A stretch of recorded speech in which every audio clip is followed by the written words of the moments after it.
right, so I was on my way to work at around it was around 8:50 in the morning yesterday. And I was driving on the right side going to work, and they were coming the opposite way on the other side. And I saw the car kind of spin out and go into our lane, and I was like, okay, they just lost a little bit of control, and then they overcorrected themselves, and it seems like they might have panicked and pressed the gas really hard, and they just shot off towards the dike and towards the water, hitting two trees on the way in, and then went right into the water. I saw it, so I immediately pulled over to the side and put my hazards on and ran across the street. I saw by the time I got to the lake, it was about halfway underwater the car was. So I threw my shoes off and I jumped in and swam over to the car, and then I was able to. It was really hard to get the door open at first. I was pulling and pulling, and it really wasn't moving. And then I put both my legs on the car and just used all my body weight and got like enough room in the door for me to get my arm through and get the door open. And then we swam back, and the people watching helped her ashore and got her there. And then I would say probably like 3 minutes after she got up, officer arrived. So Um, it was one woman in the car. yes, there was only one. I didn't know how many people were in the car when I first got over there. So I kept checking when she got out, and I heard people yelling from behind me. She was the only one. So that's when I started coming back. About how old was she?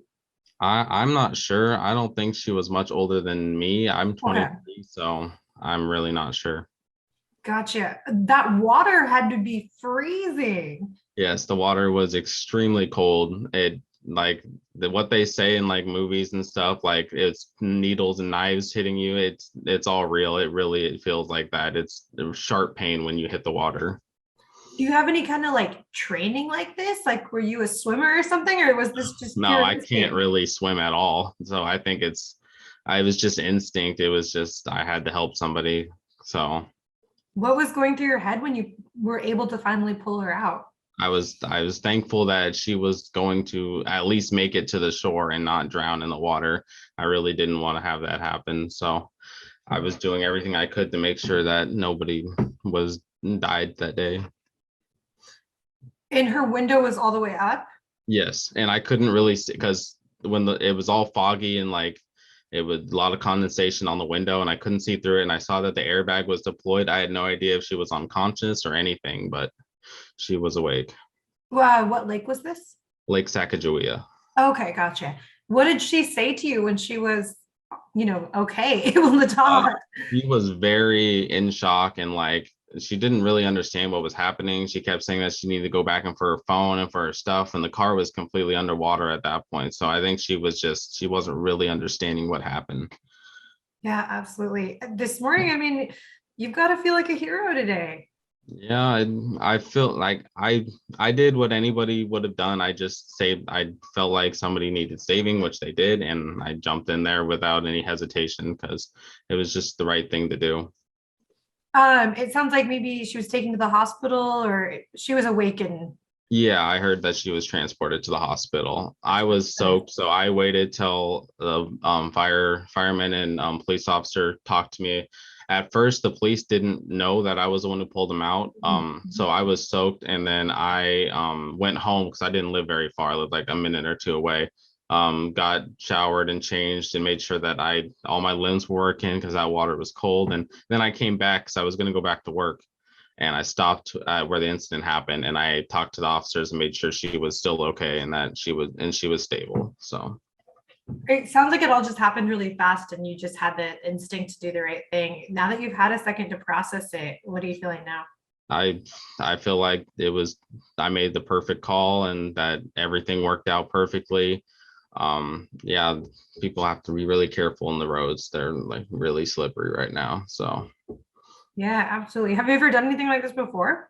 no, I I work in field where I like in a field where I take care of people, and it's like my job because I work with disabled people. So it's like that kind of like it's in my instinct to like want to help. So, but this is the first time I've ever had to do something that drastic. Yeah, that's wild. That's so crazy. What was getting the door open like? It felt like pulling on something that just won't move, something that's like stuck into the ground, or it just would not move. And finally, when there was just a little bit of an opening, water rushed in and the door was able to open a lot easier. So yeah. You kind of touched on this a little bit, but what would your advice be to people who have to go out and drive today? Just be very careful, and like the roads are extremely slippery, and if you're sliding, don't try to hit the gas or way overcorrect. Just let it come to a slow stop and hope that there's nobody in front of you or behind you to hit. So just be careful. I appreciate your time and thanks for doing that. It'd be cool if you guys could meet at some point. That would be cool. Make sure everything's good. And Yeah. I haven't met her. I didn't really talk to her after, but I know that her mom messaged me on Facebook individually and thanked me and stuff. So at least I got some kind of contact that she was good and stuff. Yeah. And did she say that she was still doing okay? Yeah. Good. That's good to hear. I'm glad.